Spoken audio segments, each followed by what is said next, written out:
Hi hello ನಮಸ್ಕಾರ welcome back to my YouTube channel. ಇವತ್ತು ನನ್ನ ಮಗಳು ಸಮೃದ್ಧಿ ಬೆಳಗ್ಗೆನೇ ರೆಡಿಯಾಗಿ ಬಂದಿದ್ಲು. ಲಿಪ್ಸ್ಟಿಕ್ ಅವ್ರ ಮಮ್ಮಿ ಹಚ್ಚಿರಲಿಲ್ಲ, ನನಗೆ ಲಿಪ್ಸ್ಟಿಕ್ ಹಚ್ಚು ಅಂತ ಹೇಳಿದ್ಲು. ಅವಳಿಗೆ ಲಿಪ್ಸ್ಟಿಕ್ ಹಚ್ಚಿ ಈ ಥರ ರೆಡಿ ಮಾಡಿದ್ದೀನಿ.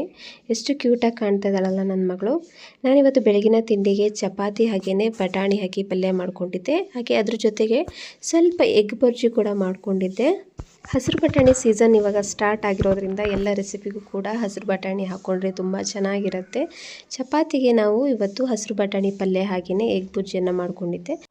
ನಮ್ಮನೆ ಗ್ಯಾಸ್ ಕಟ್ಟೆ ಕಲ್ಲು ಅಷ್ಟು ಚೆನ್ನಾಗಿಲ್ಲ, ಅಷ್ಟು ಶೈನಿಂಗ್ ಇಲ್ಲ. ಸೊ ಹಾಗಾಗಿ ಗ್ರೀನ್ ಗ್ರಾಸ್ ಮ್ಯಾಟ್ ತರಿಸೋಣ ಅಂಥೇಳಿ ತರಿಸಿದ್ದೆ. ಇವತ್ತು ಆರ್ಡ್ರ್ ಕೂಡ ಬಂತು, ಅದನ್ನು ಓಪನ್ ಮಾಡಿ ನೋಡ್ತಾ ಇದ್ದೀನಿ.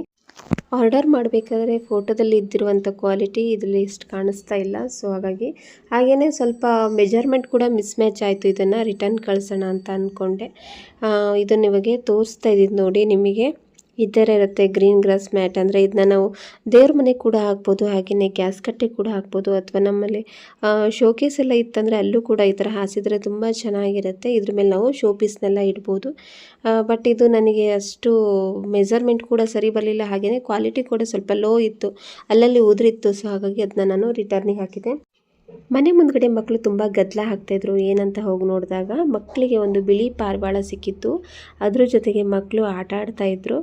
ಮೋಸ್ಟ್ಲಿ ಇದು ಯಾರೋ ಸಾಕಿದ ಪಾರಿವಾಳ ಅನಿಸುತ್ತೆ. ತುಂಬ ಸೈಲೆಂಟಾಗಿ ಇತ್ತು, ದಾರ ಕೂಡ ಕಟ್ಟಿರಲಿಲ್ಲ. ಆಮೇಲೆ ಪಾರಿವಾಳನೆಲ್ಲ ನೋಡಿಕೊಂಡು ಮನೆಗೆ ಬಂದಮೇಲೆ ಒಂದಿಷ್ಟು ಒಣ ಮೆಣಸಿನ್ಕಾಯಿ ಕೂಡ ಒಣ ಹಾಕೊಳ್ಳೋದಿತ್ತು. ಸೊ ಹಾಗಾಗಿ ನಿಮಗೆ ತೋರಿಸ್ತಾ ಇದ್ದೀನಿ. ಇದು ನಾನು 8 kg ತೊಗೊಂಡಿದ್ದೀನಿ. ಖಾರ ಮೆಣಸಿನ್ಕಾಯಿ, ಬ್ಯಾಡಗಿ ಮೆಣಸಿನ್ಕಾಯಿ, ಕುಂದಗೋಳದ ಮೆಣಸಿನ್ಕಾಯಿ ಅಂತಿದ್ದು ನಿಮಗೆ ಲಾಸ್ಟ್ ವ್ಲಾಗಲ್ಲಿ ಕೂಡ ತೋರಿಸಿದೆ.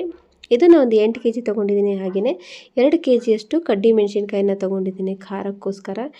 ಬಿಸಿಲು ಏರೋದ್ರೊಳಗೆ ಟೆರಸ್ ಮೇಲೆ ಹಾಕಿದ್ರಾಯ್ತು ಅಂತೇಳಿ ಚೀಲನೆಲ್ಲ ಹಾಕಿ ಒಣ ಮೆಣಸಿನ್ಕಾಯಿನ ಅಗಲವಾಗಿ ಹಾಸಿ ಇಟ್ಕೊಂಡಿದ್ದೆ. ಕಡ್ಡಿ ಮೆಣಸಿನ್ಕಾಯಿನ ಒಣ ಹಾಕಲಿಲ್ಲ.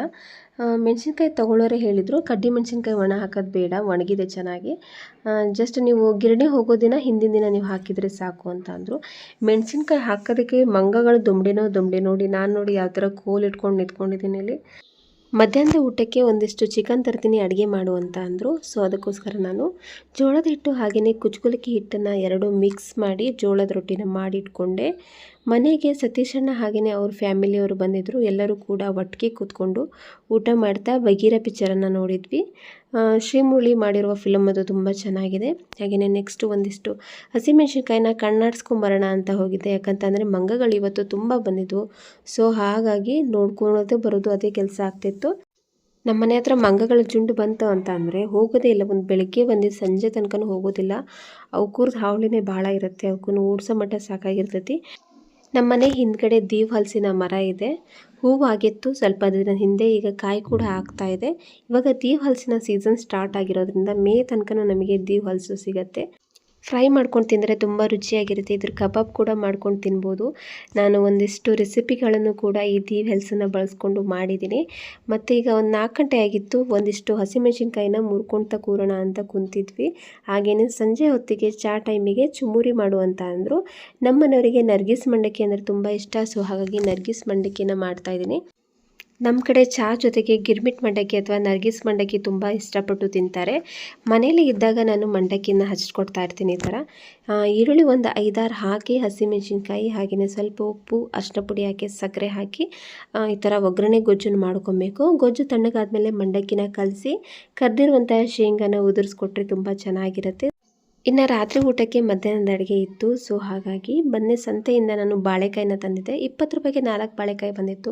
ತುಂಬ ಚೆನ್ನಾಗಿತ್ತು. ಅದನ್ನು ಒಂದಿಷ್ಟು ಫ್ರೈ ಮಾಡ್ಕೊಳ್ಳೋಣ ಅಂತ ಅಂದ್ಕೊಂಡು ಈ ಥರ ಗಾಲಿಗೆ ಹೆಚ್ಕೊಂಡು ಉಪ್ಪು, ಖಾರದ ಪುಡಿ, ಅರಿಶಿನದ ಪುಡಿ ಹಾಗೆಯೇ ಸ್ವಲ್ಪ ಚಿಕನ್ ಮಸಾಲೆ ಪುಡಿ ಹಾಗೆಯೇ ಲಿಂಬೆಹಣ್ಣನ್ನು ಹಾಕಿ ಈ ಥರ ಪೇಸ್ಟ್ ಮಾಡಿ ಕಲಸಿ ಒಂದು 10 ನಿಮಿಷ ಇಟ್ಕೊಂಡಿದ್ದೆ. ಫ್ರಿಜ್ಜಲ್ಲಿ ಇಟ್ಟಿಲ್ಲ, ಹಾಗೆಯೇ ಹೊರಗೆ ಇಟ್ಟಿದ್ದೆ. ಇವಾಗ ತವದಲ್ಲಿ ನಾವು ಬಾಂಗಡಿ ಮೀನು ಫ್ರೈ ಮಾಡ್ತೀವಲ್ಲ, ಆ ಥರ ನಿಧಾನಕ್ಕೆ ಫ್ರೈ ಮಾಡ್ಕೊತ ಹೋದರೆ ಬಾಳೆಕಾಯಿನ ಫ್ರೈ ತುಂಬ ರುಚಿಯಾಗಿ ರೆಡಿಯಾಗುತ್ತೆ. ಮಕ್ಕಳಿಗೂ ಕೂಡ ತುಂಬ ಇಷ್ಟ ಆಗುತ್ತೆ. ನನ್ನ ಮಗನಿಗೆ ಈ ಥರ ದೀವ್ ಹಲಸಿನ ಫ್ರೈ ಅಥವಾ ಬಾಳೆಕಾಯಿನ ಫ್ರೈ ಮಾಡಿಕೊಟ್ಟೆ ಅಂದರೆ ಬಾಂಗಡೆ ಮೀನೂ ಕೂಡ ಬೇಡ ಅಂತಾನೆ. ಬಾಳೆಕಾಯಿ ಫ್ರೈಗೆ ಉಪ್ಪು ಖಾರ ಹದವಾಗಿ ಬಿದ್ದಿತ್ತು. ಇನ್ನು ಉಳಿದಿರುವಂತಹ ಒಣ ಮೆಣಸಿನ್ಕಾಯಿನ ಹಸನ್ ಮಾಡಿಕೊಂಡು ನೆಕ್ಸ್ಟ್ ನಾವು ಮಲ್ಕೊಂಡ್ವಿ. ಇವತ್ತಿನ ವ್ಲಾಗನ್ನು ಇಲ್ಲಿಗೆ ಮುಗಿಸ್ತಾ ಇದ್ದೀನಿ. ವ್ಲಾಗ್ ಇಷ್ಟ ಆದರೆ ನನ್ನ ಚಾನಲ್ಗೆ ಸಬ್ಸ್ಕ್ರೈಬ್ ಮಾಡಿ. Thank you.